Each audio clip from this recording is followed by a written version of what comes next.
Since 1961, Quartz Plumbing has offered friendly, reliable service to residences all over Bergen County, New Jersey. We are a fourth-generation family-owned business, unmatched in customer satisfaction and professionalism while working in your home. We are the hydronic heating and water filtration specialists, with a workmanship guarantee to put you at ease so you can rest comfortably. We offer financing for those big projects that catch you off guard, and we have a network of excellent contractors in all fields for any project you wish to tackle. Call our responsive office team, and we'll dispatch a handsome and educated technician to lay the smackdown on all your plumbing issues. You can also find us at quartzplumbing.com, search us on Google, or follow us on Facebook, Instagram, TikTok, and YouTube. Like, subscribe, and share, please.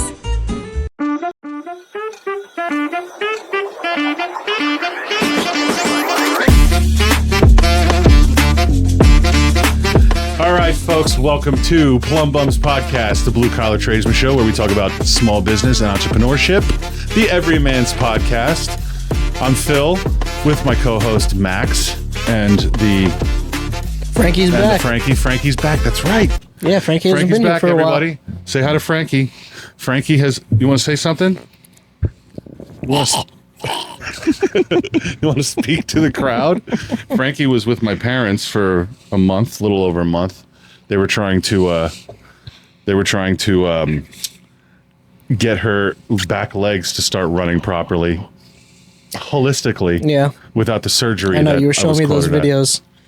You also have to tell your buddy, sorry to interrupt, but at Synogen, he needs to make a righty cup. I know I told him last time, but I'm holding the cup like this. I'm trying to promote him a little bit, and nobody sees it on this side. I gotta hold the cup in this way. Are you one of those like your right hand does everything and your left hand is like just lucky to be there? It's a useless limb. It's a useless limb. Yes. So yeah, I don't even know how to drink with my left hand. You know, I can't. I'm the same way. I can't do. As the second I put something in my left hand, it's completely. You ever try to do something with your phone in your left hand? Oh yeah. Try to type or something? I just basically just flop it onto the ground. I think that's crazy how that works. You know what's crazy? My grandfather grew up left-handed, and they used to not adapt for the student. They used to force them to learn right-handed. Lefties were the devil. Yes. My grandmother went to a very Catholic school growing up, and she was a lefty, and they like beat it out of her. She said. So ridiculous. And then lefties always seem to be ambidextrous. Like they can always, they always. Everything is made for a righty. My grandfather grew up in a Catholic school too. He said they would beat it out of him. They would beat it. He said he hates nuns. He hates. Yep, my grandmother hates nuns too. Said they are the most. Not that I believe this. This is not the position of Plum Bums, folks. But he says nuns are the angriest, most hateful. And listen, he grew up in the 30s and 40s. Yeah, well, it was also okay to like beat kids. Other people's kids. Yeah. I mean, listen, my parents used to say, like, if they dropped us off, like, they would say, if they get out of line, you're welcome to spank their ass. I guess that's fine. I mean, it takes a village, people. Yeah. So anyway, where are we at? Beginning of February, huh? Well, mid-February now. Just cruising through the winter. Now we're finally getting snow. I love snow. I know, you say it all the time. I love snow. You say it all the time. We just got a nice snowfall this weekend. It's because you don't have to plow. You also don't have to. You don't have to shovel. You have a plow attached to an ATV. Yeah. The problem is when I do my parents' driveway, it's not just my parents' driveway. I have to go down to the dealership and also do it down there. I'll take that job. I love that. You won't. Well, not with my dad. You won't. Well, you have to go between all the cars. I guess that's annoying. Yeah. Oh. So let's. What else do we talk about today? I have the taste of metal in my mouth. You smell like a plumber. Yeah. You smell like. Thank God the people at home can't smell me. You stink like grinded metal and dookie. You told me it was going to be, it should take you like 2 to 3 hours. I'm there all day. I mean, I give you a time frame on everything. You're always there double time. Yeah, so are you. Not my fault. And why am I there double time? Why are you there double time? Because I got to run everything else. No. Let's taste this. Oh, folks, by the way, this is our guest this week, Matt Worgul from Gentle Giant Brewing Company. Hi. I'm about to take a... I'll give you a true info. This is the moment. I'll give you a true intro, but I'm about to take his first sip of his Gentle Giant Jurassic IPA. I'm a big fan of IPAs, but they got to be the right IPA. So I'm gonna tell you. Well, it right can't be now. the left. You know, the left is useless, right? All right, folks, prepare for dad jokes for the next hour and a half. You know who he kind of reminds me of? Just from a few minutes of talking to him? Oh, that's good. Yeah, it is. That is really good. That's probably our best seller. It's your new spokesperson. Dude, that's Gentle not... Giant. Okay, listen, I'm not a beer connoisseur at all. Yeah. But I do like my craft brews and stuff. Yeah. This is not as hoppy as I thought it was going to be. And it has this pear taste. Oh, God, you sound so pretentious. It does. It tastes like pear. I'm not... How it's come your not that- pinky's not out? That's what it usually is. This is good, just man. the right amount of hops. Yeah. And Matt Worgul, Gentle Giant Brewing Company up in Pearl River. I've known you for quite some time, well before you started Gentle Giant. Yeah, it's been a hot minute. I think I met you in Outer Banks Probably. like 15 years ago. Yeah, it's probably hanging out behind the dunes or something By like the that. way, under the boardwalk. I'm going to tell you guys, if you haven't been to the Outer Banks, you can back me up on this. It is the greatest place on It earth. is. The greatest beach on earth, dude. The best vacation I ever took. I love that. So Outer Banks. that's where you guys met, is the Outer Banks? Yeah. Well, I went down. Were you dating I guess you were dating her by that Yeah, point. well, I don't know. Maybe the first year. So when I met my eventual wife down there, it was, I think, maybe I've known her cousins for like, I've Sally known, Well, I've known Brian and Danny since since we were like 13 years old or something like that. And then I didn't meet Julie until we were about 23.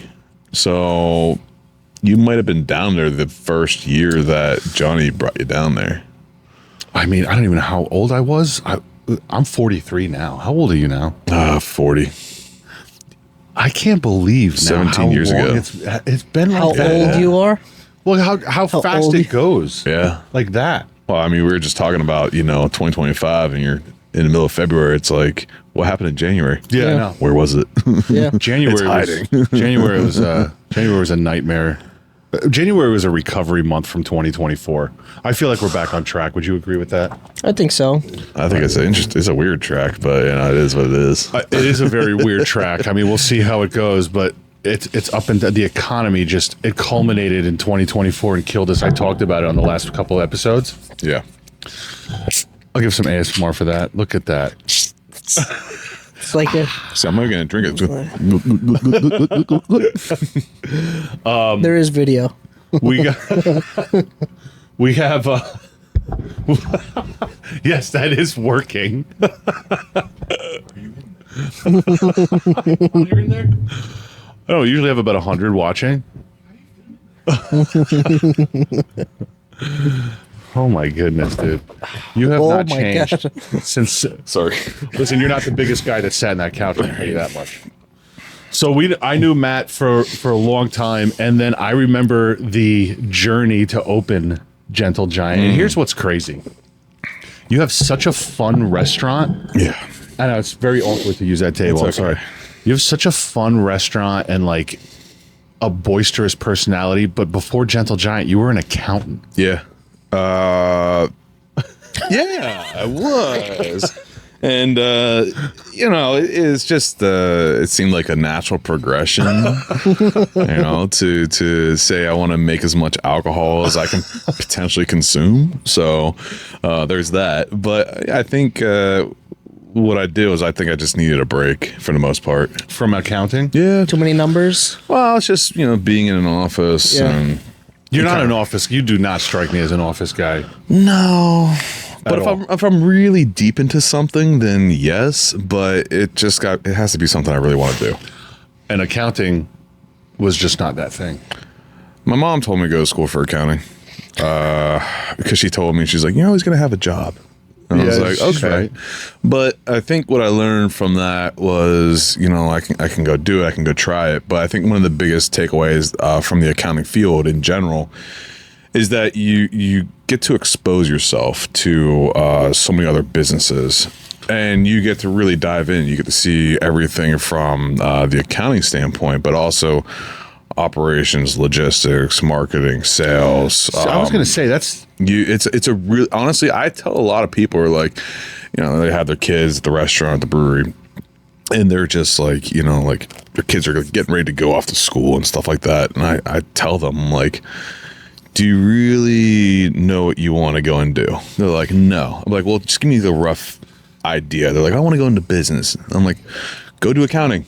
Yeah. Go do that, because you'll get exposure, and you'll see exactly what piece of a business that you really love. Yeah. But then you kind of understand how these places operate, and then you could eventually surround yourself with other people that can take care of those other pieces of the business. Right. So you can focus more on like the love of the business overall, and then allow other people to manage and take care of other pieces that you don't want to do that maybe they like doing. Yeah. So it's, I'll tell you this. I have since running Quartz Plumbing, I have fallen in love with Excel.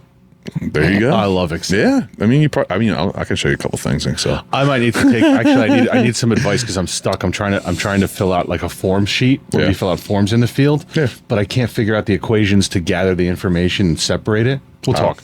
Yeah, let's not get into it now. This is going to look up tables and a bunch of other stuff. Yeah. Would you? I can program all that stuff for you.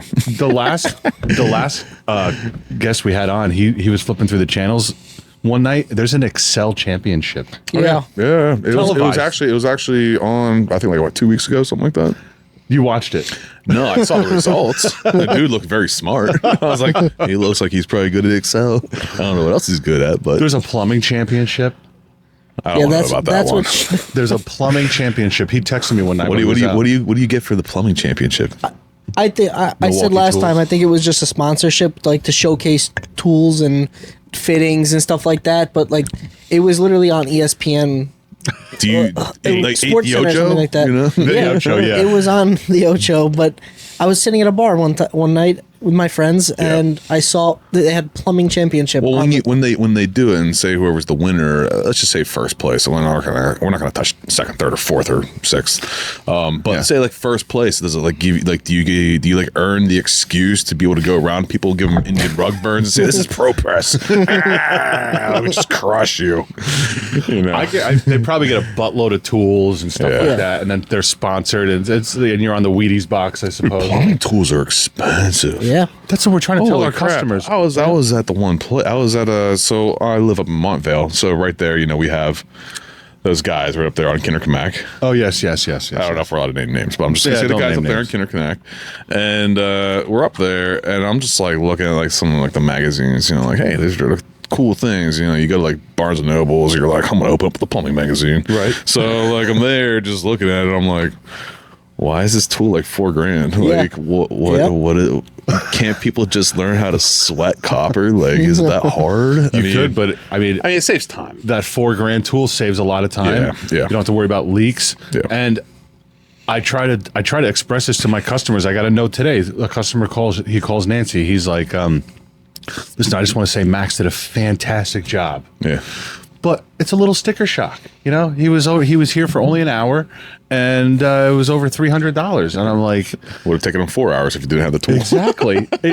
Like what people don't understand, and this is what I'm trying to convey, especially since COVID, but even before COVID, there's so much overhead that I have to cover. Yeah. That like the days of $120 an hour are over. Yeah. And they're never coming back. And the people who are still charging $120 an hour are over, and they will never be coming back. I know some guys who are trying to maintain that hourly rate of $120 an hour. They're always drowning. They're always starving. They can't get enough work. Yeah. They're trying to pay their bills. It's like, bro, you have to increase your prices. Yeah. If I do that, they won't pay. It's like, listen, you can't underbid yourself. No. I'm going to jump in. Don't worry. We're going to talk about Gentle Giant. That's all right. She sent me that text today, and it's like, what do you want me to tell? It's like, it's not the 90s anymore, man. It's not the 90s. You know how just much- tell her it's $3.99 a minute to keep talking to me. Like Miss Cleo. You're like, come on, I'll tell you're a fortune, you know. I'll get Nancy to have a accent like Crystal that. ball. When people call, you just put your like, I have my hands on the crystal ball. And have Nancy do like who's- readings I don't- over the phone. I don't know if you're gonna agree with Zoltan, this. the Zoltar, Yeah. the guy at the I guy at the just went to carnival? one. Dude, you could be him. Humdingers in Paramus has one. Oh man. Humdingers in Paramus has one. I had 50 cents left. I took my niece there. Well, is he cheaper than $120 an hour? Damn straight. It's 50, like 50 cents or like Okay. whatever the tokens are. And Yeah. I took my niece. I said, "You know who this is?" Yeah. Yeah. She No, had idea. it's to really kind of convey, I think the communication in regards to pricing and whatnot, whether it's plumbing industry, manufacturing, brewing, whatever it is, I think it's the perception of value, and I think maybe sometimes you kind of need to guide people up front. Yes, you're right. And communicate that. I'm not saying the communication's bad. It's just, you could be talking, but are they hearing you or are they listening to you? There's two different things.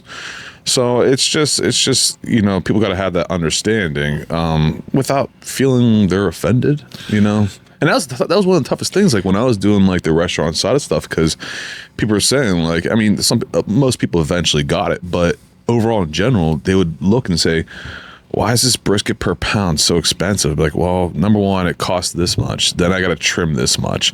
And then when I cook it, it reduces by this much. And then I got to pay people to serve it and everything else. And it's like, I'm barely making any money on the meat. Yeah. So that's why I'm trying to bank on you drinking. Yeah. So I can make them. That's where I make the money. So it's it's a give and take. You get those questions from people who usually don't own a business. Yes, people lose sight. People People don't don't understand. know They don't understand what the but- overhead is. So that's why you got to kind of just find maybe some sort of way to communicate that and just let them know. Yeah. That's what we started At a least up podcast. front and just be like, here, this is the going rate.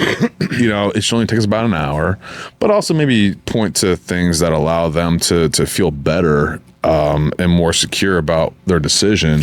That's what we've done. And you kind of tell them like, look, if you would have gone anywhere else, they probably would have charged you this. But also, guess what? Your hot water is running. We got it done in an hour. So now you can go about the rest of your day. Exactly. And now you can Where's actually the go value in that? run your errands. Because, the question is like, I think if you let them understand what their time is really worth, then they might say, you know what? I'll hire this guy every time. The price is the price no matter what. The price is the price, and we stopped. But does it free me up to be able to do what I want to do? That's a good point. I mean, I could opportunity have had cost. Max sit there for 6 hours and work on your faucet and then make do on the $300. Would have drove him insane. But Only left-handed tools.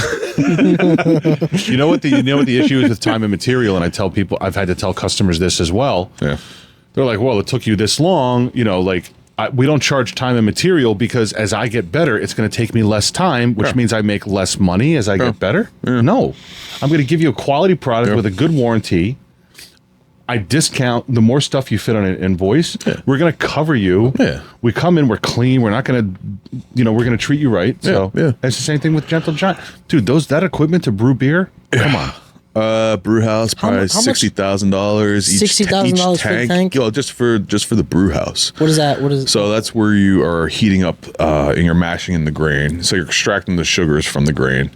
And then you're transferring them to another kettle that's part of the brew house system. And that's where you're going to add your hops and stuff like that. And then you're going to cool it all down. And then you're going to oxygenate it, transfer it to a tank to ferment.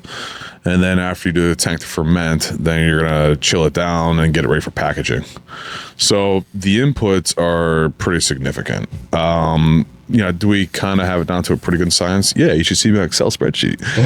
It's pretty intense. I'd love to see that, to be honest. You can literally, like, and I've built a lot of these before, but it just depends on what you're trying to do. But it's just, you got your malt, you got your hops, you got your you got your labor, and then, just cellaring costs, utilities, everything else. So it's like, it's great if you're mostly selling everything on draft at your place, because you don't have to send, because when you send stuff out into the market, you're never going to get as much as you would on draft at your own place at full retail. Right. So it's, then even whenever you go out there and you do distribution, you have to account for your shipping costs and everything else. And then you got to understand, well, the wholesaler needs to get 30%, and then the retailer needs to get 35% too. And you're like, so I got to find a way to make this work. And the question is, are my costs in line?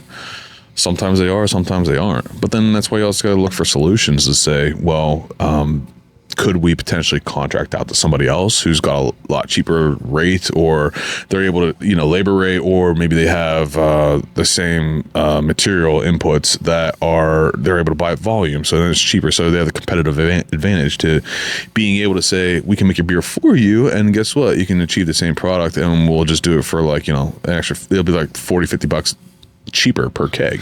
Bro, see, just that little speech should smack that lady across with the brisket. I could go all day. Be like, that's why my brisket is so expensive. He goes from like goofy to like just straight like business in 2 Anything seconds. you want me to be. It's crazy. Like he goes from, I swear to God, he goes from literally walking up to the camera, looking for people inside the camera, to talking about his Rain ex. Man. Yeah, he's Fat Rain Man. I didn't want to say taking my it, shirt off. No, but I think so. I think that's kind of like one thing that I think maybe I've just been trying to, over these past 40 years growing up, trying to find out exactly who I am. And I think Still looking. I have a much better idea now. But I think it was just like, going back to high school, like, what do you want to do? I don't know. I'll go to school, and my mom's like, go do this. So like, I didn't know what I wanted to do. I go through school. I didn't know what I wanted to do. Then I go and I work. I'm doing it, right. But do I want to do it? Yeah. Probably not. I mean, like, who wakes up and says they want to do that? Like, there's a lot of things in the world you would want to do. Yeah. But sometimes you do things because you need to. Yeah. But at least maybe along the way, you find something that you want to do, but you also need to do at the same time. Mm-hmm. So then, they try to say it's not necessarily, you won't work a day in your life if you love what you do. So after learning everything I've learned, to jumping into a business, to having employees, to vendors, suppliers, bills, everything, I've learned enough and a lot that I think I could put myself in a lot of other people's businesses, or put myself in their shoes, and not even know their industry. And I could go in and I could be like, figure it out. I could figure it out. Like, that's one thing, like, I've been kind of struggling with, is that, like, I love to work on other people's stuff except for my own, because it's fun. Yeah. Because then I can just, at the end of the day, I new? can walk away and go, bye-bye. Oh. Yeah. I don't have to deal with it. You don't think it's like a new challenge for you, or like something completely different? So that's one of the biggest things. And I told my staff, because, I'm kind of, I'm on the precipice of being able to kind of be a lot more hands off. I'm almost there. There's a couple more things I still got to do. I can't be fully hands off, but like, it's literally like I could probably boil it down to like one day a week where I'm just like checking in with everybody, make sure things are fine, and grow the business. So I don't have to worry about operations. I have a lot of trust in your staff. There. Yeah, our staff, we have not had any turnover in the kitchen or in the front of house in probably, I don't know, 2 years. Really? At least. For a restaurant, that's crazy. Yeah. That's crazy. So we did have a little, but it was just like Minuscule? Growing pains. No, but it was just like family stuff or other things that happened in like their life. And one of the biggest things I try to do for our staff, which I hope they see it sometimes. I try to be stern, like a parent, because you kind of gotta. Everybody has to suffer a little bit. I'm not saying like in a bad way, but what I mean by that is that everybody needs to understand a little bit from my business standpoint how I would agree with that. How I have to operate. Now I try to make it as best as possible. I really don't have a lot of rules for the staff, really. I kind of, number one, you got to have a personality. Like, you just got to have a smile, be able to, take care of people, greet people, talk to them. But then also, the rules I ever gave them was just come in, do your job, go home. Like, I don't really need anything else out of you. Nothing. And I hope, and then if you ever need to go anywhere, I'm going to give you probably the best recommendation ever. because I want you to succeed. And I know in this industry, like, you know, you're not going to be in it forever. Some people are lifers, but the percentage of likelihood of that is very low. Yeah. So it's just like, you know, while you're here, try to enjoy it. Yeah. You know, and that's why I try to stay as much hands off as possible. That's pretty, I mean, You got to put trust in them. a lot of business owners have a hard time. I have a hard time doing that, being hands off and delegating. Yeah. I have a really hard time. Well, I think for me, it's also it's a little cathartic because I just felt so beat up through during the pandemic, after the pandemic. How did you guys do during the pandemic? We didn't close one day. Not one day. No, not Nice. one day. We stayed open because we sat there and it kind of sucked because Pearl River in Rockland County has the St. Patrick's Day parade. Okay. And it's like the third Sunday of March, like every year, unless it's just a weird like rule where if it falls on this day, then it's in the city, and then it's like the next weekend, whatever. But we didn't close one day because I said to people, you know, we got to stay open. We got to give people normalcy, value, and just help them try to live their lives. You know, there's things outside of their control. And it's like, well, how can we be like that voice? And how can we rise up and take care of people, even if it's at a little bit of our expense?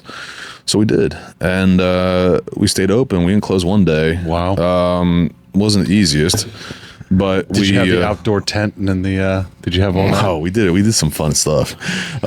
So first of all, when people would come up, since we had the restaurant, so then we were allowed to actually sell alcohol to go, stuff like that. But everybody would come in and everybody would stand there 6 feet apart, and then what do you want to order? Yeah. Oh, and then we're giving away beer.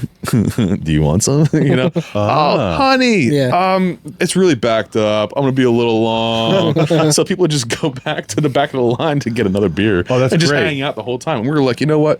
The fact that you guys are willing to give us the opportunity to serve you So you made some money. and keep us open and keep us going, you know, and like there's a lot of things like people could have done. Like, you know, there was a rent moratorium in New York, and Yeah. we actually paid rent every single month. I mean, could have saved a bunch of money, but yeah. Yeah. Listen, it is what it is. Yeah. You know, So we worked through it, but yeah, we wanted to make sure people felt normalcy, and we also held a food drive. We did a lot of things to try to help out and give back as much as we could. you know what? 'Cause sometimes it can light a fire in other people.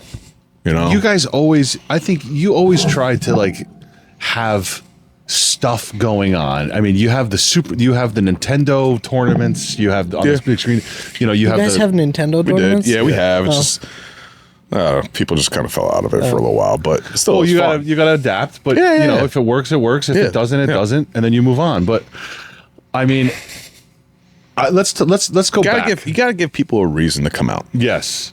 Yeah. You know? You have to come out for something special. I mean, your food and beer is great. Yeah. But the atmosphere, if you're adding that on top of it, Yeah, that's like a win-win. I mean, that's why I stay away. Because everybody else is better than I am. So I'm like, hey, you guys got it. All right, cool. Let's go back to you're an accountant and Yeah. you had one child at the time, right? Yeah. And you said, now I know you said that you thought about it way longer, but how did you finally say it's time? I'm gonna find a place. I'm gonna open up this barbecue spot. I'm gonna start brewing beer. Oh, jeez. Yeah, like how did it come to that? So what was the final push? The leap of faith. Jesus. I think realistically, it's just you just got to do it. You heard it. All right, folks. We'll see you next week.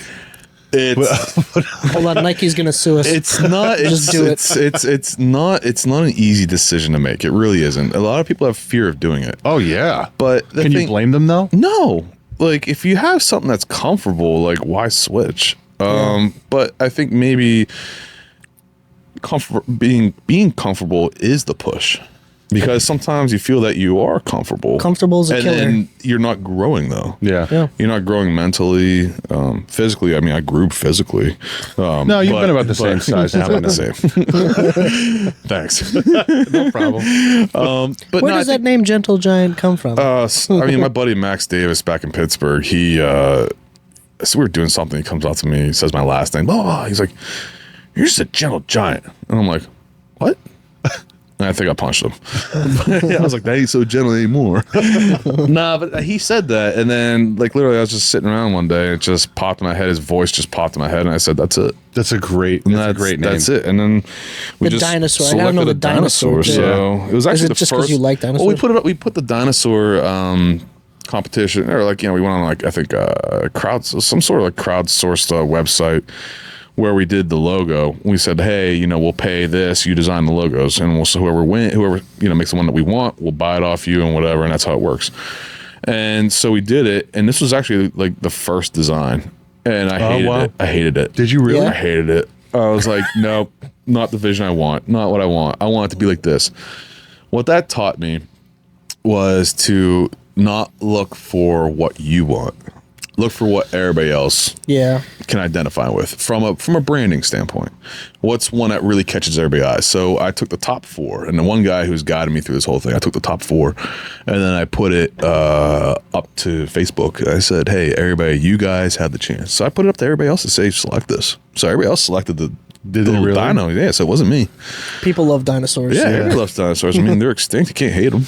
Like, what are they're not going to come back and like stomp you or anything like that. So, like snot rocket on you or something. I don't know. We're getting pretty crazy with the tech that's coming up, and the now we have that AI would be and AI awesome. cloning. And I would love that, dude. So, if I had my own pet dinosaur, What, like Jurassic Park? listen, Things? Japan scientists in Japan have said they've been able to extract extinct DNA and try to bring back the dodo bird and stuff like that. Like, do these I'm people sure they watch? can- well, do I'm we sure have that- do we have a list of like things we don't want to bring back? Like, I would 'cause say some dinosaurs is up there. But sometimes people get curious and they're just like, you know what? Let's bring this back, and you're like, no. Well, this is off. That's off the reservation. That's off the menu. No, you're not allowed to have that. I mean, it does beg the question: what kind of dinosaurs do you want to bring back? I mean, we have technically dinosaurs still. Like you have alligators, gators. Yeah, they're sharks. huge. Sharks Yeah. are already massive. What do you want? A megalodon in the ocean? I don't want that. I don't want that. I I'm don't want afraid to see of the one ocean those. anyway. So if Yeah. you put a megalodon anywhere, it's not going to keep me out anymore. Is it Yeah, is it I like a want giant? Like megalodon is what the giant giant shark yeah. dinosaur? Giant shark. Is Oh, it like what one is of those that? ones with like like the a tooth is like the size of you or There's something like like these that. got like big poofy white hair like Don King, like megalodon, like that. Bad joke. All right, I'm out of here. Oh my gosh, I have no sound effects. Unfortunately, I can't throw them. I am your sound effects. So you jump in, and I'm going to spoil the surprise here, but Yeah, you found the place up in Pearl River. yeah. And how long did it take you from finding the place to opening the doors? Too long. 2 years. 2 years. Yeah, dude. 2 years. 2 years of not making money. Yeah, 2 Just years paying of paying rent, going back, working, doing other stuff to make sure it could actually happen. So that's one of the biggest things that I learned is if you're gonna go do something that you want to do and you love doing, do it under somebody else's dime first. Understand the business. Like really know the business back and forth. So then once you understand it, you're not standing still and you're not waiting and you're not advertising properly. You're not generating revenue. So that was the biggest problem for me. I remember, just to jump in here, I remember when you first It was a very started dumb it. move. When you first started it, I remember one day, because you needed my help with plumbing. Yeah. The look of defeat in your face. Which day? It's every day. That's what I'm saying. Like you had to be halfway through that 2 year period, and They're tough. it was tough, man. Very, very tough. I would talk to your brother-in-law too, and he'd be like, "Yeah, Matt's he's trudging along." What do you think would have helped getting like a partner, or do you think just what do you mean when you say use somebody else's money? Well, what I mean by like he's trying to is- fix everything yourself. Yeah. He tried to do everything himself. The thing is, and well, that's number one. Being stubborn like that. But the main thing is like I really didn't know the industry. Like I can figure things out. I can learn things. It's not an issue. It's just understanding that industry. Yeah. Because then you know how to set up properly. So like where we have the bar set up, it's all in the back and the right, and you can't really see it from the street. That's problem number one. Because when you see people inside of a place, a crowd draws a crowd. Yes. So then if you don't have that crowd up front, you're like, well, it looks empty inside. Oh, maybe I shouldn't go in there. Maybe the place sucks. So that's number one. That's perception right there. And then the other thing is that maybe I should have put the kitchen in the back and the brewery up front, because everything that's in the brewing side, it's all stainless steel. It's shiny. It's ooh la la. You know, like you're going jewelry shopping or whatever. Like ooh ah. And then from there, I would have put the kitchen in the back, brewery in the front, and then I would have installed just a little bit of different equipment. But besides that, like if I would have changed just those couple small things and done them correctly the first time, then I wouldn't have had headaches later on. But then also, like, we moved the whole bar back, like in the tops of the bars, there's 3 of them. It's 24 foot long, each in 8-foot sections, and each bar top is 3-inch thick with rebar concrete. Oh, it's concrete poured? Yeah, so it's like 1,300 pounds. Yeah. So we actually had about 12 or 13 other people come over one day and pull them out of the forms of melon vine board, flip them over, and get them right on top. So, but then we actually pulled them off using a floor jack and then also a car jack from somebody's car, put on some dowels, rolled them off onto a temporary stand, moved the entire bar, and then put the bar tops back on top. Good Lord. After we also pulled up the floor and put a different indirect drain in and a bunch of other stuff. That's the frustrating stuff. Yeah. Trying to get it set up. I remember you trying to get the hot water running for the system, the plumbing up for the system, the HVAC system. Everything. You really headlined everything. But I know it now. So, but that's the thing. Like, I think taking that jump is a good thing and a bad thing. But I think overall it's a good thing, because taking that jump, it forces you to have a fire under you. Yeah. If you don't have a fire under you, then you're too comfortable. And if you're too comfortable, you're not going to adapt. You're not going to adjust. You're just going to be subject to the whims of what everybody else in the world is doing, versus trying to make strides forward of what you're trying to achieve. I take that to heart. Yeah, it's tough. And we pulled the trigger today. I hired someone. Today was his first day. Yeah. You killed him already? Yeah, he's done. He's done. No. Good. He deserves it. Sleeping with the fishes. You're right. No, listen, it's been very comfortable with me and him for now. I got to take that leap. But it's tough. And I think one of the toughest things like right now for us is getting into distribution. Because, the market's pretty saturated. Breweries aren't growing as much as they used to, but you got to find ways to make yourself attractive enough to people to say, hey, I want to put you on tap. I want to put you on our shelf. Right. So, that's stuff that keeps me up every night. So, ever since we opened, I probably haven't had one restless night. Now, that's because I didn't do it the right way. If I would have hired the right people from the beginning, if I would have known to actually what to look for, it would have helped significantly. So it's tough, but it's not impossible. It's just go about it the smart way, I think you should use those baby blue eyes to market and brand. Oh, jeez. Can you guys see me in here? No? You're not in here. You're not in this one, Do right? that eye twinkle, the gentle giant. Oh, wait. Hold on, if you zoom in real quick. You can I can zoom in. You can post-production. Yes, I can. Okay, so let's do this. I actually want to jump into distribution. Yeah, we're going to take a quick break. All right. Okay. Guys, Matt Worgul, Gentle Giant Brewing Company, Pearl River, New York. Is it New York? Yeah, it's New York. Sure. It's New York. Pearl River, New York, bud. Pearl River, New York. It's New York. That's right. Yeah. Okay. Sorry, guys. Pearl River, What the hell New are you York. doing in Jersey? I don't know. Matt, thanks for being here. We will be right back, and that's it. All right. Bye.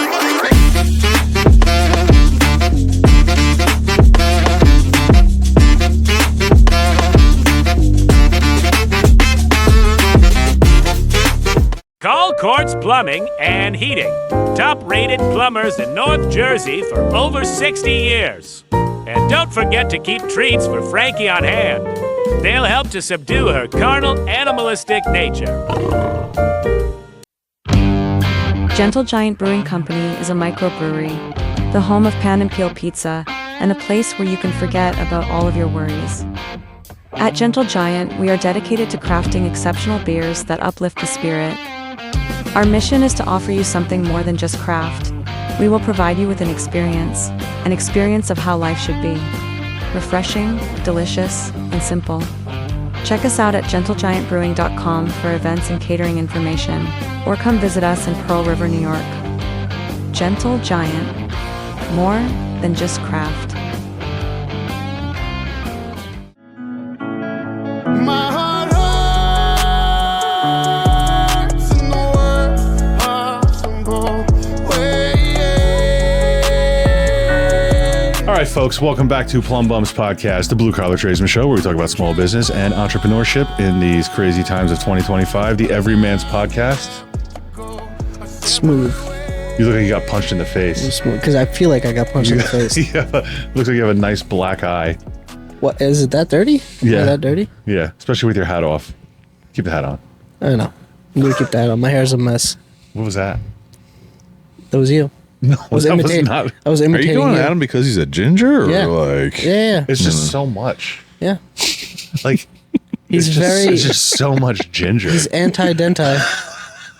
Anti-denti, what does that mean? You don't remember Seinfeld? Well, yeah, I do. You're an but anti-denti what's denti? dentist. When Oh. Jerry didn't want to go to the dentist, or when he refused to call the dentist a doctor, and Kramer says, "You're an anti-denti, anti-gingy." I mean, what's the end goal? What's the end game? What's the Marvel I don't end know. game? I want. I used to have hair that used to go down to like the middle of my back. I know, I'm but not that's going to do awful. that. I'm not going to do that. Wait, do they have like just for men touch ginger? I don't know. Because I'm curious if I can. I do will that. say A little I'm bit gonna of gray? I'm going to Okay, say no, I'm this. kind of curious. A little gonna bit of say gray this, and my a ginger mom- feels Maybe weird. other people want to try it out too. You know, My mom's ginger, and she's jealous of his hair because of He's got good hair. She good mentioned that because he's for a ginger, kid's got nice hair, but it's just so much. There's just so much. I can only handle so much, like, and then I need to get a haircut. Like if I was you, I'd be at the barber a long I time. mean, ago. might as well just tell them to get cornrows too. You know, while we're at it. No, no. I think we No, no. achievement unlocked Get right cool. there. 5,000 XP points. Frankie, come on, get comfortable. Don't you miss being on the show? Like all those white people that are now doing Rasta music, like Rasta rap. Remember you showed me a video, the white dude who was doing like, what do you call that genre? Modest Yahoo? No, like Jamaicans like rap music. Oh yeah. Like that. What they call yes. Like Yeah. reggaeton? Yeah, like that. I don't know. Dude, It's like reggae rap or something. Remember Snow back in the day, The Informer? The Informer. Yeah. That's going to be the intermission music, by the way. Oh, jeez. Is that a white guy? Yeah. Oh wow. His name's Snow. Oh, dude. and then you have there's- Collie Buds. Yeah. Remember Oh, Collie man, Buds? I've heard Collie Buds is straight up white, dude. That's Yeah. so strange to me. Yeah. Who's the other? Sean Paul? Well, I guess You he's can't not. understand anything Sean Paul says. I don't even think he knows what he's saying. You know, it's just Don't make it into. give him the light. Do they? You know, or is it light or is it lime? Like, what is it? I don't know. All right, so let's get back to Matt Worgul of Gentle Giant Brewing Company, Pearl River, Yes. New York. New York. That facility up there. Yes. So I'm going to say this about your spot. Yeah. It's a reflection of you and your personality. Yeah. I will say that. Disorganized. Okay, yes, a little bit aspect. Of The that. bars in the back. Sometimes I don't know. disheveled. But like the things you've had, like you have the cornhole tournaments, and you have like the Nintendo on the TV, and like it's just You got Connect 4. Live music. Unless you got rid of that. Connect Did you get Four. Connect Four? Yeah, I think the kids destroyed that. I mean, it's just You can't have very. nice- you can't have nice You cannot things. have nice things. No. Unless somebody's going to police it and manage it, you can't have them. Well, you guys, listen. You opened your doors 2018, and let me talk about. Let's talk about like the metamorphosis of from 2018. Yes. And now you've learned the lessons. Yeah. Where are you resting now? Like, what's your how much has changed What's in my that? next step? Yeah, next step or like. Or I like know you what? spoke about distribution. Yeah. So now you're your own brewing company. Yeah. And now you're talking about distribution, which I think Yeah. would be huge. It would be. It's just it's just How can tough. plum bums make that happen? Well, so everything I think in the world really just evolves around timing. Either things happen at the right time or they don't, or bad things happen at the time you're not expecting them. So at the end of the day, boiling it down to timing, it's something we wanted to always get into, but in order to do that, we had to be able to reduce our costs well enough so we could be able to compete. Because when you have so many other breweries in the area, or even the state or nationally, there's only so much shelf space. Yeah. There's only so many draft lines. And a lot of the times, I'd venture to say 9 times out of 10, you're only going to get it on draft if you can beat out these other larger companies who can deliver consistently. But it's not necessarily just because it's a price thing, but it's just the fact that they have their stuff together. People know reputation. them; they can identify with their brands. So that's one of our biggest obstacles. I think one of the biggest things is trying to get somebody who can run our distribution for us, who will say we'll take a chance on you. But it's tough because right now there's actually more breweries closing than there are opening. This is the first year in probably 15, 20 years that's the case. Is it really? Yeah, so it's bad timing. Why do you think though that breweries are closing more? Well, than I think opening? there's many different factors. I think there's a massive, and I was having a very good conversation with my friend Ken. He's actually the director of strategic operations or strategic development for Nestle. So he's got sales guys the entire country. And I asked him the other day because we were really trying to get this one distributor, but they kind of didn't want to take us on. Not because the product isn't good. It's just the fact that people need to be able to identify it. The question is, how much work do they have to put in to really get it rocking and rolling? Now, one of the biggest things that the reasons why we needed to reduce our costs. We needed to be competitive. Sorry, I got brain fart for a second. What was the question again? I'm sorry. Repeat it, please. I'm sorry. I got there's 5,000 things running in my brain all the time. That's the love of having a business. There's a unique transition, I guess, from just becoming a brewery. Okay. Now I go back. So now, I just need somebody to remind me. Pray for my wife. Pray for her and the kids and the dog. But the reason why is because I think a lot of people there's generational differences. I think a lot of people who kind of grew up, beer and alcohol were kind of like the thing, where there wasn't as much availability that there is these days for substitute goods that will give you the net effect of taking a load off or whatever it may be. So there's a lot of people. Do you think it has to do with the legalization of weed? Oh, absolutely. Yeah. Yeah, I think that's huge. I think that's part of it. I think the legalization of Why don't you jump in on that game? That's a whole other monster. God. giant growing company. I thought about it, but it's just one thing at a time. But I think part of it is that the legalization and the availability of other substances that people may want to utilize. I think it's also a little bit more of the enlightenment of the individual to say this isn't as bad for me, but I can still kind of achieve a certain effect. Yeah. But then I also think there's been a really big shift for people who want a beer but don't want everything else that comes along with it, which if you're not responsible, you're going to wake up, you're going to have hangovers and stuff like that. But that's what happens when you have really good tasting product. Right. You get too excited and you imbibe a little too much, or you're enjoying yourself too much with your friends, and then the next day you're waking up like, why?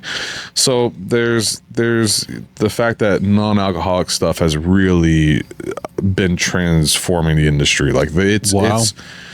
I had no idea. Oh, it's insane. It's taken off like hot cakes. Now, the biggest thing that I think we could do, which it kind of is going to be a little bit of a battle between myself and what our brand is whether or not we want to go down the path of doing any sort of CBD or like THC drinks. I'm not against them. I think it really boils down to like what people want to consume. You got to have responsibility no matter what. That's number one. Does that involve a whole new license? I don't know. haven't really looked into it, but the big thing is that like I'm kind of thinking that the way the world is shifting, I think there's probably gonna be a possibility that people are ready to go with product that once the THC, the cannabis, is taken off Schedule 1 narcotic, because the Fed controls everything from a labeling and the alcohol and all that other stuff. Once it gets taken off a Schedule 1 narcotic, I think it will, because I think the country's kind of at that point where like people do it. It's just a question of, do they want to tax it? The government's always late in catching up with what the people actually... I think they're being a little more progressive right now, but I think overall, just in regards to like the generations, what could people have had access to, and that's vape pens and all that other stuff. Right. I've also read that this generation, the younger generation that's coming up, that's of legal drinking age, is the least. They're the least drinking. Absolutely. I actually had somebody come to me Saturday or Sunday. Saturday, I think. They were talking to me and they called me up and they said, hey, talk about something else. And they said, like, my son's thinking about doing this, late night food in your area, doing like this type of concept. And I told him, don't do it. And he was like, why not? And I was like, that generation isn't coming out as much as they used to in the past. Like when I was growing up, we'd be lucky if you get into a bar. Yeah. Yeah. Now people just want to just vape and chill. Yeah, that's true. That's it. So it's a changing demographic almost. Yeah, so it's definitely a generational thing. Do I think eventually it'll come up in the upswing? Yeah, I just think it'll probably be time. But it's just it's about what are you going to do in the meantime? Are you going to expand other markets? Are you going to try to develop other items? I think because the market's shrinking doesn't mean it's still not there. No. You're talking about this white label thing with distribution as far as custom beers, which I actually want to jump on. That seems awesome. So that's one of the big things that I really want to push, because with our size, like, we're not too big. We only got 4 10-barrel uni tanks, which we ferment into, and then so we're limited to about 700 barrels. You're a year. not the brewmaster, right? No, Nick is. Okay. Nick. All right. He's phenomenal. He's a great dude. He does a very good job, and everybody's very happy with his product. And he came up from just being a home brewer, and I tasted his home brew, and I was like, yeah, you're going to be good. Yeah. And you're going to get very good. So I gave him the opportunity, and I let him run with it. I only ever gave him 2 rules. I said, you can go do whatever you want to do. You can take time off, whatever. You're still going to get paid. But you got to make good beer and make sure it's on tap. That's it. Oh, wow. And he shows up every day. Good for Nick. I think another big thing for you is your food, because your food's amazing. Yeah. And it's... You've had some really interesting stuff on that menu. Yeah. It's I used to get super excited. It's just, it's tough because like, the pandemic then spilled over to other things. And it's just like, at the end of the day, it's like, it was really taking a lot of havoc on my health. I started developing like back issues and a bunch of other stuff, and it's just welcome to owning. Yeah, I know. So welcome to your 40s. I know that too. So I just wait. I kind of had to take a step back, and in order to do so, I needed to fill the void. So we now have Eric Casey from Paint and Peel Pizza in there, and he's making very good product. So he does like a Neapolitan style, it's like a Neapolitan style dough, but like New York version. It's really good. Yeah, it's solid. You're good. Shouting out your pizza right now. He's good, and then the garlic knots are like killer. But he's got a lot of good. Like I could just eat it all day. And like I'm a person who's like I'll have some and I'll be fine. But his, I'll just keep I can eat every day probably. It's bad because that's why I could never. Because I start talking about it, and then people start salivating, and then they start blaming me for making them hungry, and I'm like, dude, I'm sorry. I ran a pizza place. I was a manager of a pizza place for like 8 months. Fireplace? No, over in Oradell. Okay. For about a year, and I just put on in that year. Oh yeah, you probably packed it on. So much weight. Yeah, it's that whole milk cheese. We had an edge. Yeah. Oh, if I was shredding cheese, bro, I would just sit there and eat. Grab a handful. Exactly. Throw it in the was mouth, terrible. It was not cheese. good for me. So I could not be a restaurateur. Let's put it that way. It's for me. It's just more of like a physical than also mental, but also emotionally. It's just it's gut wrenching. Oh yeah. You're there for so many hours, and especially when you're doing barbecue, it's like. Were you cooking this stuff though? Yeah, I'm there at 4 a.m, firing up the cooker.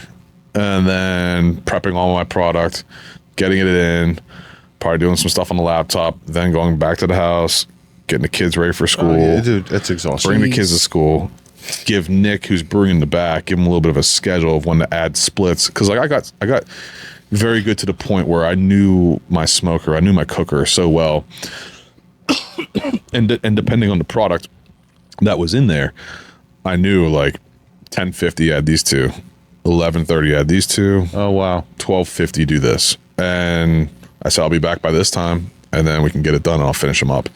And my schedule was always on point because I always text him, just say like, hey, what's it reading at? It should be about 275 right now. He's like, yeah, it's at 275. I was like, good, keep going.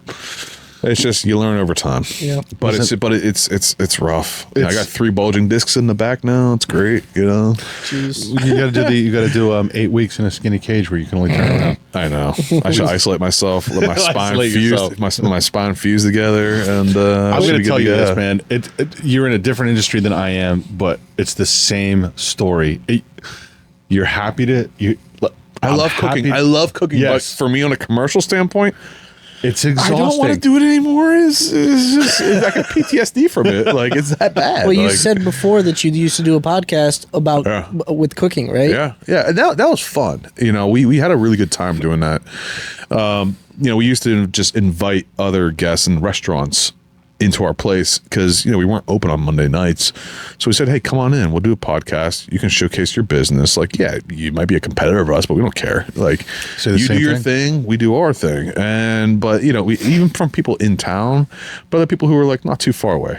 And we just bring them in. They'd want to showcase what their product is, want us to talk about it, and we would absolutely gladly do it. So it was fun. That forms relationships between different business owners. We do the same thing with plumbers. It does. I've had plumbers on here in town. Mm-hmm. They're our competitors, but there's so much work. Yeah, there's so much work out there. Because there's not enough skilled labor. Oh, definitely, to do this. Absolutely. You know, and that's like one of the biggest things, and that's why it's a good thing that you guys are doing this podcast, is because, you know, like even for me, like what I'm seeing right now overall, it's like, you know, do I want to keep doing the brewery? Do I want to keep doing the restaurant?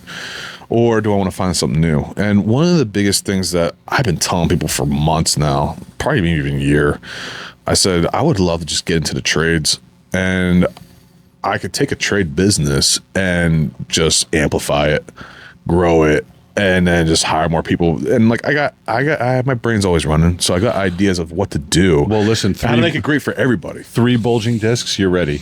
I don't know. 3 bulging discs, back pain. Take a step back from the smoker and put your head in the toilet. Yeah, I could do that. But no, it's just like, you know, there's I see opportunities. You know, that's something that always happens to me. Like, I'll have a conversation with somebody, and then all of a sudden they'll be like, oh yeah, I'm working on this. I'm like, well, did you think about like this? So that's one of the biggest things that accounting has kind of done for me. Yeah. Accounting has told me to not necessarily like be so, you know, not to really have tunnel vision. Right. You know, you got to keep your eyes wide and just understand, you know, everything else that's happening in the peripheral. Yeah. And when you do that, then you can kind of help guide others and say like, hey, did you think about it like this? Why don't you look at it from a different lens or a different perspective? Like a consultant. Yeah. And then they go, and then we start collaborating, and all of a sudden they're like, wait. And then they see it. They see what I'm seeing. And sometimes you can tell people, but it's better if they figure it out and they see it, because then they learn. Yes. that wrinkle in the brain forms. I fully agree with that. You know, it's sometimes you, and that's kind of like what they did originally when I first started getting into the accounting world, like when I first started any career, and you get thrown into the fire. And it's either sink or swim. I think, and that's sometimes the best way to learn. That's how I have to do it. I need to, like, I like working things out like that with other people. I don't like to be just told. A lot of times, listen, it seems easy. Yeah, just tell me how to do it. But to be honest, it'll click better for me, and then I'll get excited about doing it. You know? I need people to show me stuff. Well, of course, you need that to an extent. Yeah. But like with Excel, so I was not an Excel guy. Yeah. I'm not an office person. You know, I've had every job except like mostly office work. And I decided to learn Excel, and I would watch YouTube videos, and this guy would guide me to a certain way, and then I would figure out this, and it got to the point where like I treat Excel like a video game. Like I'm excited to jump on there and figure out equations and stuff. And plus, at the end of the day, you have something that lays out your numbers for your business. Yeah. So I got to go through my Excel sheets with you. I want you to put some eyes on it. That's no I problem. want you to put those baby blues on my Excel sheets. Jeez. Can't promise you a lot tonight, but take me on a date first, So let's talk about. I want to talk about your marketing. The white labeling. You want to talk about this? Yeah. Let's talk about white labeling. Then. Okay. Let's go back to that. So one of the other big things I really wanted to get into besides the distribution is I really wanted to do the white labeling. So essentially we could take some of our product and then we could relabel or package it, and as long as we record it right and file for it, we can relabel it and package it so that it can meet other people's needs. So my thought of... Put that in layman's terms. So say you own a bottle shop and you sell beer. And you're like, hey, I got everybody's beer here, except for my own. Well, what we could do is you could come down to my place, say, hey, I want to make a label. I want to take your Pilsner, call it my Pilsner, and then I'll put it in the front of my store. So it could be Quartz Pilsner at Quartz Bottle Shop. Oh, And then it's like what you see at like Great Foods over there, where it's his. Oh, yeah. You know, you'll see like root beer. You'll see I've like seen Aunt root beer. Jemima, but then you see Pearl Mill. Yeah. It's the exact same thing. Gotcha. Yeah. It's just, they just changed the name. Yeah. But I think what it does, the idea is that from a strategic standpoint, it gives people a sense of ownership. Yeah. To say, this is mine. And when you have something like that, you're going to go, I want to put it in the front. Because I want everybody to see what I got. It's like, I got this new toy for my birthday. Yeah. I want everybody to play with it, have fun with it, and ride it down the hill, whatever it is. I love the Plum Bums brew. Yeah. But like that's the thing. Like you want everybody else to experience what you're experiencing. Yeah. So it enhances that experience, but it gives us the ability to develop and also enhance experiences and relationships with vendors and potential future vendors. Because then you say like, this is what makes us different. Is that we're not just coming to you with a product, we're trying to partner with you. Yeah. So you can move as much product as possible and increase your velocity of your inventory as much as possible. I think that. Well, what about like weddings and stuff? Yeah, you can do Catering that too. events. You Yeah, can just bang out like a wedding beer. Take a picture of your mother-in-law, put it on there, screaming some absurdity at you, and show it to your wife while you're getting married, and you're good to go. Now, will you handle the label design and stuff? Yeah. We would work directly with them. There's just certain things that have to be on there. But if it's for like a not for sale purposes, then there's a lot more leeway. You just gotta say like, oh, it's a sample. That's so cool to like. I mean, you're making your own product. Of course, you can do that stuff. Yeah. It's so flexible. Yeah. It's fun. All right, guys, you gotta check out Gentle Giant's white label. Yeah, we can do that for you. Yeah. That's awesome. Another big thing we're also doing is we also, and I'm finishing it up when I get back to the house tonight, is we're putting together, we did a putt-putt bar crawl for somebody because, we wanted to, there's a place in Pittsburgh, radio station WDVE. Pittsburgh calls it putt-putt. It's miniature golfing. It's mini golfing. You guys can, whatever, you can have that win. I don't care. Do you That call is it a win. pop too? Do you call soda pop? No, they're not that. I They're just not call that it far. Coke, Pepsi. Okay. But I know a lot of people that do call it that. Like My right over father, the he's border. from Queens, and he calls it soda pop. Soda pop. Soda pop. Right over the border in Ohio, everyone calls it pop. It's called pop right in Ohio. Ohio. Yep. Oh, I was born there. Be careful. OHIO. Wait, Cleveland? No. Okay, thank God. Worcester. Even worse. I don't even know where that is. Sorry, Worcester, don't kill me if you're online. I don't live here. There's like 2,000 people in the town. Okay. Pitchforks? Tar? Well, Yep. of course, they're all farmers. Okay, well, there we go. I was on to something. But yeah, so it's. I I mean, that's a cool little endeavor. I like that. It is. It's just you got to start. You got to start. You gotta get You going. got to just pull the trigger. Yeah, and that's one of the hardest things is getting started. Just go. I will back you up on that so fail, hard. Yes, fail, yes. and fail. And Because then you learn, and then you won't make the same mistake. you get to better. a point. You You'll get to faster. a point where it's like, I can't handle another failure. If I pull this trigger and I fail, but if You you're can't going to look at it be like an that, though. entrepreneur, You have to do You have that. to accept failure. I'm not saying you have to give it forgiveness. right? I know what you're saying. You have to let it in because you need to have that feeling yeah.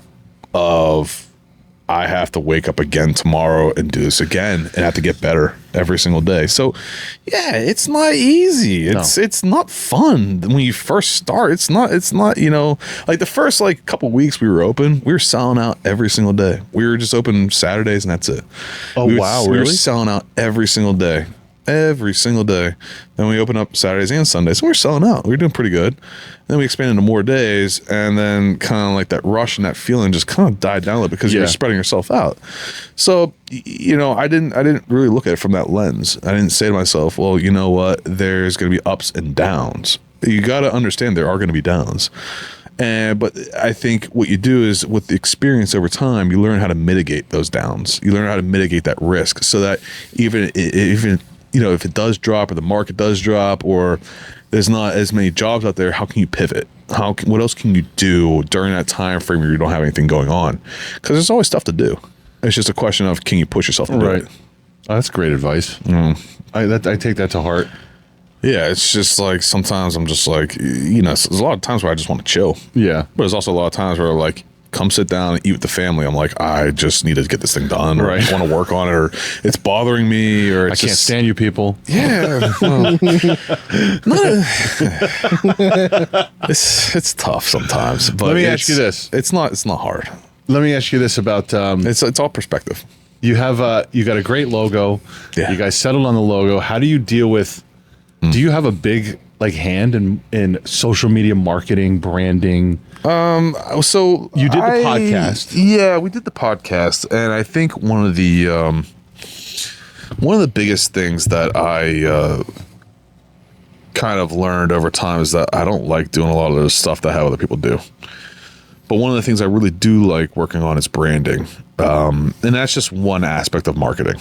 There's branding, there's publicity, there's advertising, there's so many other pieces of marketing that you really need people who are specialized in certain I enjoy things. branding as well. I love branding. It's fun. It's more proactive than reactive. Yeah. So, and you can kind of guide the direction of, where you're trying to go and what you want your business to be and how you want to grow and what you want people to think of your business and your brand. So I really latched onto the branding part.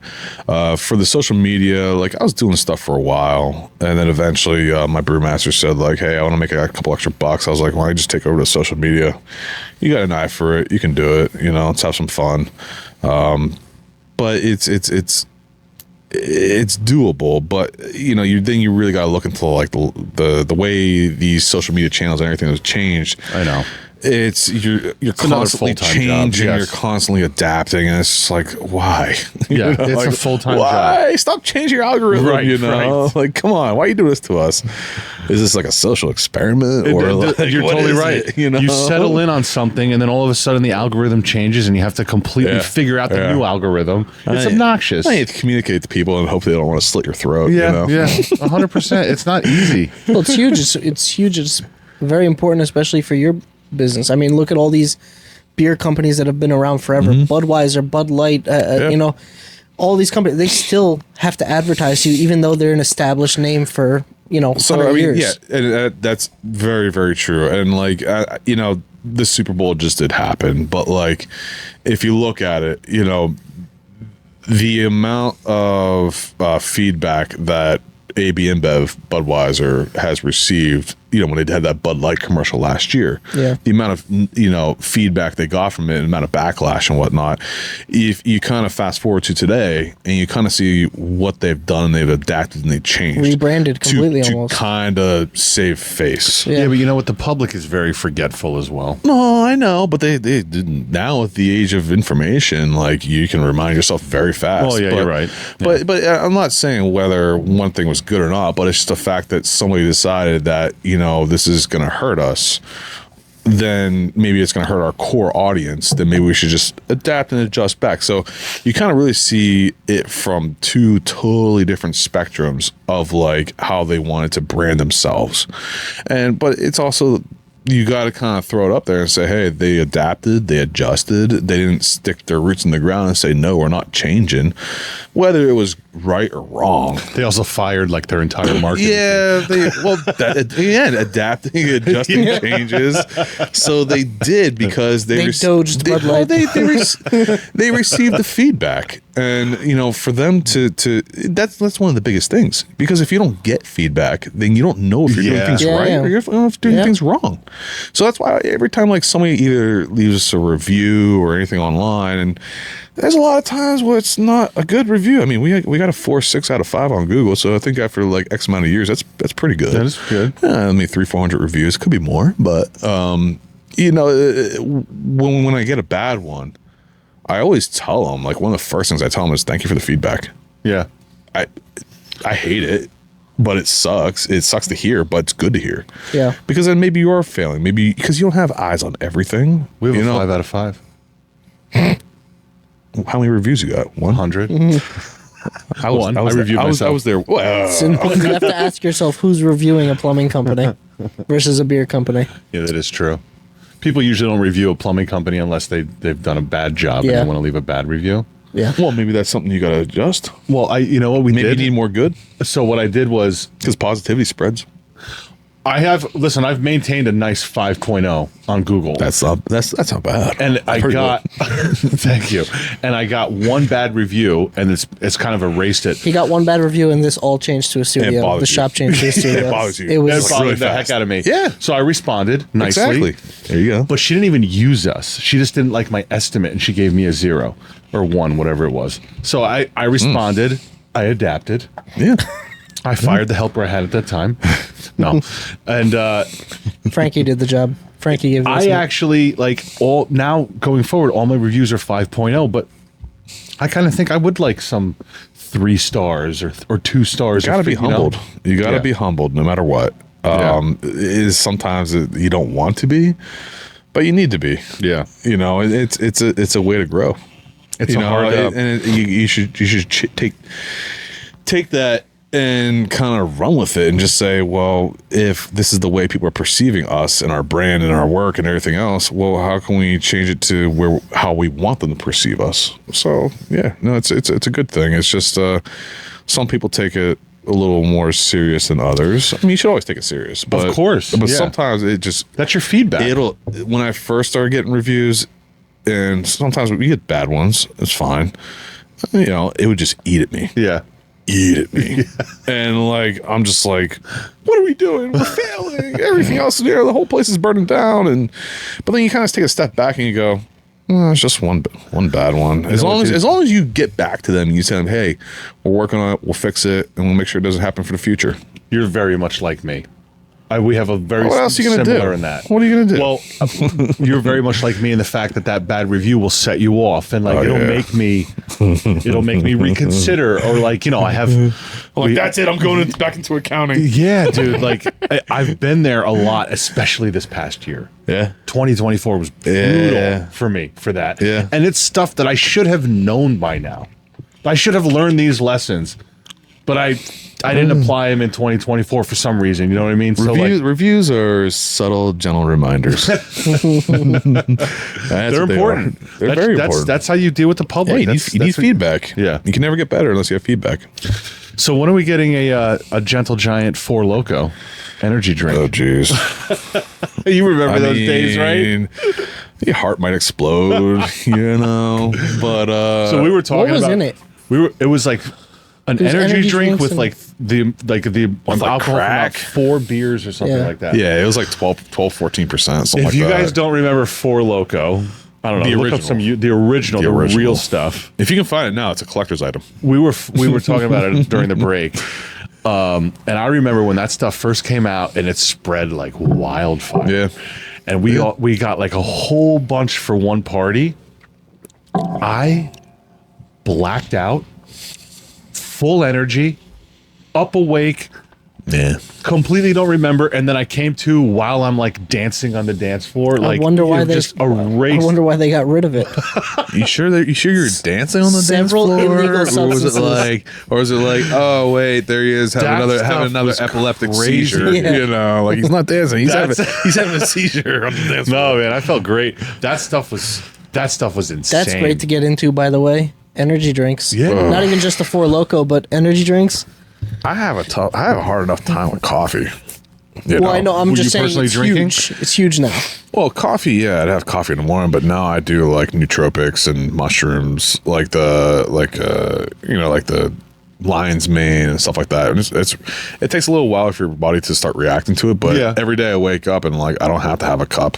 and I just have my mushroom gummies every morning. Oh, that's good. I go about the day and I feel clear, focused. It took about 7 to 10 days for it to actually really kick in, but once it did, I was just like, all of a sudden, you're like, I can actually get stuff done today. You know, versus I tried mushroom versus coffee my for a while. brain like going a million different What, directions. mushroom coffee? No, it's mushroom like gummies. the mushroom gummies, where it's not like psychedelic mushrooms. Wow. Yeah. It's stuff that like is good for brain health, good for heart health, stuff like that. I remember you. Was Focus. it you who got that mushroom The coffee? mushroom It was coffee. gross. I heard that stuff, that mud water stuff, right? It's mud water. disgusting. Yeah, I tried it. I heard it's you definitely have to have a palate for it.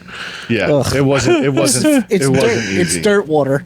But it's allegedly very good for you, though. Oh, it's Stuff that the I'm sick earth of is it. trying to take care I'm of you. How sick of- dare you shame the earth? I'm sick of and the Mother stuff that's Nature. good for I will you. go tell her right now. I'm sick of stuff that's good for you. I don't like vegetables. I don't like all those things. You don't like vegetables? I hate vegetables. What? Maybe I vegetables hate don't like vegetables. Vegetables cannot like me. I don't like them either. It's a mutual hate. Here comes the ginger. All right, yeah, again. exactly. He's gonna try to eat us, but no, he'll throw us in the garbage. Even like grilled asparagus. The only with thing that I garlic like and is lemon. asparagus with the steak. Is it because it needs makes to be your with pee the steak. smell? Huh? Is it because it makes your pee smell? No, asparagus I do like, but only with steak. What about like sautéed Brussels sprouts? and Hate stuff? Brussels sprouts. What? With bacon. Hate broccoli. Okay, see, you have Bacon and to cake? add. Oh, of course. You Well, have that's to the thing. add. I don't like pull out a carrot and start munching on it No, at you- lunch. you Whoa. have like some sautéed. I got like the big horse carrots, you know, like they're huge. My wife just looks at me like, "Are you gonna eat that?" I'm like, I'm gonna eat 4 of these. I'm sorry. Eat it. It's good for you. It's natural. I don't care if it's I mean, I natural. can't like It's eat raw gross. vegetables, but Not raw vegetables, even just like steamed. Like, like salad. I hate salad. I hate salad. I I gotta make you a salad. I love a good salad. I think I'd make you a salad. You'd probably. You be know like, what I "Holy miss since crap." COVID? I miss a salad bar. They're nowhere to be found around here. When you say salad bar, I miss the old Charlie pizza. I miss Brown's. the old Pizza Huts now. Oh, me too. dude. Charlie Brown's used to have. That's the only place I remember that had a salad bar. Perkins, Charlie Brown's. Ponderosa. Well, they're all out Dude, west. Ponderosa's fried chicken. They're chicken wings. See, we're talking about fried chicken now Fire. because we can't talk about vegetables for more than We 30 moved on seconds. from vegetables pretty quickly. Eats the vegetables, right? And then we eat the chicken, right? Yeah. Okay. Let my food eat the So vegetables. we're eating and then- vegetables. I mean, that breaks my heart for. So you go out into the west, like Western, start driving out down 80. Yeah. There's still Yeah. buffets. There's still salad bars, stuff like yeah. that. But they got rid of it. Ruby Tuesdays used to have a great salad Yeah. bar, and it's Yeah. gone. I think somebody just needs to open a steak bar. Ooh, What do you mean a steak bar? Like there's all different cuts of steak, and you just Like, Isn't when that you a go around? steakhouse? no, but you just go up to like the carving station, and just grab. yeah. I mean, it's kind of like when it was like Redizio. I miss places Sizzler. and Fogo, whatnot. Fogo de Chao in Paramus has that. really? Fogo de Chao Leblon, is. Leblon Steakhouse over in I think Hillsdale. They have it too. Yeah. They're on Kindercamack. Yeah, go shoot right up the They road. give you the little green card, yeah, red you card. flip it over. Yeah. I got some good experiences there. So what is in the near future for Gentle Giant? I don't know. How about tomorrow? What's going on well, tomorrow? that- and then I don't know. Yeah, actually, no. So like, there's good things. It's just, you're kind of subject to the whims of everybody and what they got going on, whether or not they want to pay attention to you. So all I can kind of do right now is just throw stuff out there, just try to get responses. But the one thing is, I'm throwing stuff out there for distribution. We've got a couple hits already, so you got to start somewhere. It's going to take time, but once it starts happening, you get better at your processing. You keep growing from there. But the other thing is, I am trying to find other people to contract some of our SKUs that are we go through pretty heavily to be able to support ourselves internally, as well as try to support people outside of our four walls. So with people who can do stuff where it's economies of scale, they can actually produce our product, same quality, everything like that. Ah, okay. And produce it probably at a much cheaper rate, so that our market penetration could be a lot stronger, or I can at least increase the start of when we're really going to get stuff out there. So you're Because talking outsourcing to China. no, to like upstate New York. I know. Yeah, it's kind of the same. I don't know really. But so essentially, just trying to find ways we can drop our costs down, so that we can get more market penetration. the toughest thing is for people to take us on as a brand and not be able to move our product. You got to be partners in it. It's not just here's my product and go run with it. It's like, no, what do you need me to keep doing? It makes your job easier. So you eventually get to the point where they keep asking for it and I don't have to work as hard. So it's an investment up front. Dude, it's another risk. It's another risk. But you can calculate it. With our size system and everything we got going on right now, we're able to service, we could probably service about, besides everything in-house, we could service probably about another like 25, 30 taps. Anything beyond that, we'll have to really kind of find somewhere else to do it. Listen, I love your IPA. I'm already hooked on your IPA. It's a very good product. And like we also focus heavily on like a lot of lagers and stuff like that too. So we have a very good American style light lager called Lincoln Lager. And then we also have our Paleolithic Pilsner, Triassic Kolsch. Our Citrus Oak double IPA is just like 8.2%, very smooth. You wouldn't know it's that strong. Really? It just goes down. Yeah. And then you'll grab like your second or third one. You'll be like, whoa. I know you don't drink much anymore. Let's slow down. Up there. I can't hear you. You have to talk into the... I said, that's right. You can't hear Talking me. to that big I said, I know you don't drink much anymore. We have to, we got to get up there. Yeah, I've been up there a few times, and mostly it's for the food for me. Not with me. Yeah. Well, not been with up there you. with me. I know, I haven't been Well, up you there can with drive them up there. It's cold. Yeah. He's cold as ice, bro. He's cold as ice. You New Jersey fuck.